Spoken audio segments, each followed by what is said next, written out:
Di sebuah tempat yang jauh sekali, ada sosok monster yang hidup di padang pasir.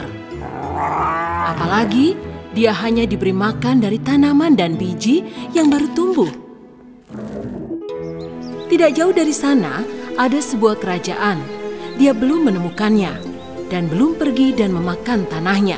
Raja dan ratu di kerajaan ini belum memiliki seorang anak dan mereka sangat sedih dengan keadaan tersebut. Suatu malam, sang ratu tak dapat tidur. Dia menyelinap keluar dari kerajaan. Dia berjalan mengelilingi padang pasir, walaupun sosok monster tahu keberadaannya. Dia tidak coba mendekatinya dan menyakitinya. Karena monster itu hanya memakan semua tanaman dan tanah segar. Tepat pada saat itu, terlihat bintang jatuh di angkasa dan meninggalkan tanda hijau di jalurnya. Melihat bintang yang jatuh, sang ratu segera membuat permohonan. Oh, seandainya aku punya anak agar aku bisa memeluk dan membesarkannya dengan cinta. Tiba-tiba, sesosok peri bintang muncul di hadapannya. Ah, kau adalah seorang peri. Apakah ini benar-benar nyata apa yang aku lihat? Ya, ratuku, aku telah mendengar doa dan akan mengabulkannya. Jika kau ingin memiliki anak, kelilingilah padang pasir ini selama 7 hari, siang dan malam. Maka akan terkabullah segala permohonanmu. Sang ratu lalu berputar mengelilingi padang rumput selama 7 hari pada siang dan malam, mengikuti perintah dari peri bintang. Sementara itu, sang raja yang mengetahui bahwa sang ratu yang seharian belum kembali ke kerajaan telah hilang, dan dia merasa sedih. Dan tepat di hari ke-7 di padang pasir, tempat ratu terakhir terlihat, sang ratu mendengar suara tangisan. Sang ratu menghampiri asal suara tersebut. Dia melihat sosok bayi mungil menangis di atas pasir.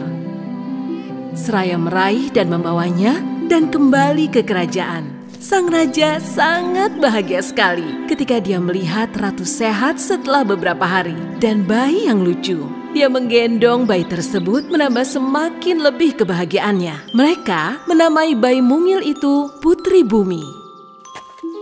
Tahun-tahun berlalu, Putri Bumi tumbuh dewasa dan menjadi seorang gadis yang sangat cantik. Hal yang digemarinya sejak dia kecil adalah bermain dengan pasir. Jika dia menggambar kupu-kupu di dalam pasir, kupu-kupu tersebut berubah menjadi nyata dan terbang mengelilinginya. Atau jika dia menggambar bunga, berubah menjadi bunga asli dan berbau sangat harum. Satu-satunya orang yang menyadari bahwa sang Putri Bumi memiliki kekuatan ajaib adalah ayahnya, sang raja.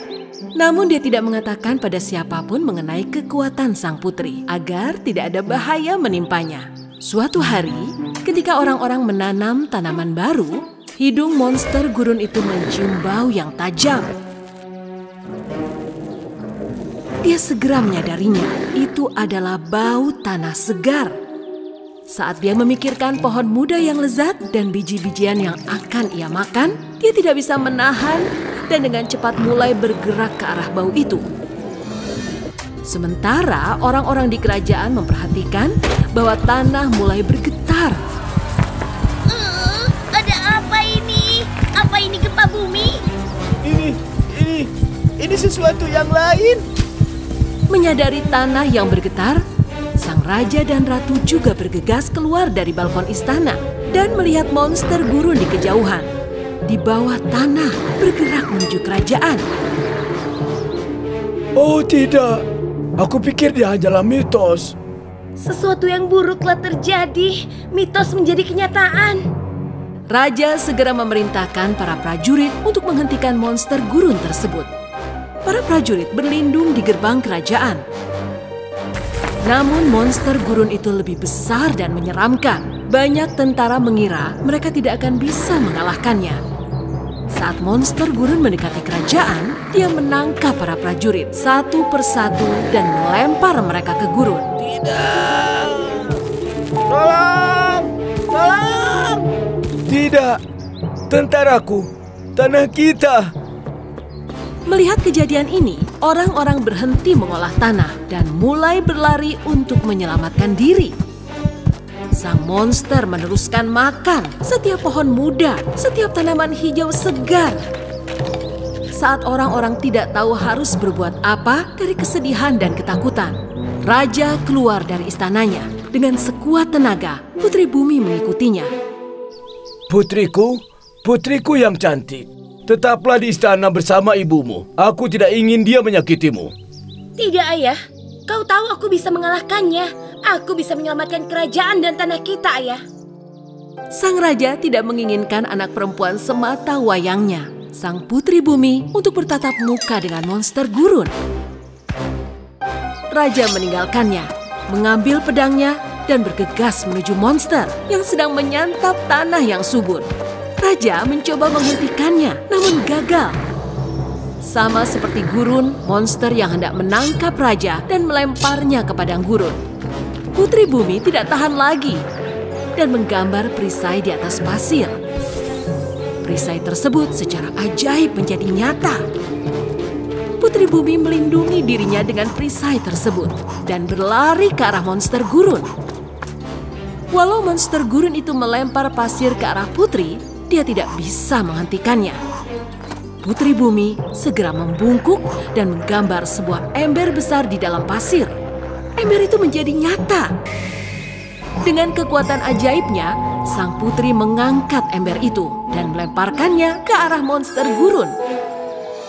Ember itu mengenai kepala sang monster gurun dan tersangkut di sana. Dengan begitu, monster itu tidak bisa melihat kepalanya dan dia tidak bisa lagi memakan tanah yang subur. Pada saat itu, Putri Bumi mengumpulkan seluruh perhatiannya dan menciptakan tornado gurun untuk mengusir monster itu dari kerajaan. Tornado itu sangat besar dan kuat yang menelan monster itu dalam sekejap dan membawanya jauh dari kerajaan.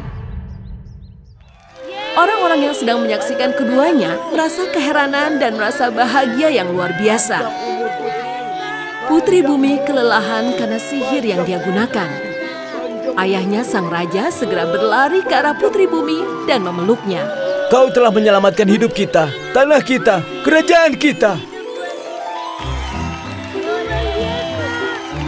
Panjang umur Putri Bumi. Sejak hari itu, Putri Bumi melindungi semua tanah kerajaan dengan keberaniannya selamanya. Karena tanpa tanah, tidak akan ada kehidupan. Tidak akan ada kehidupan. Dan Putri Bumi tahu yang terbaik.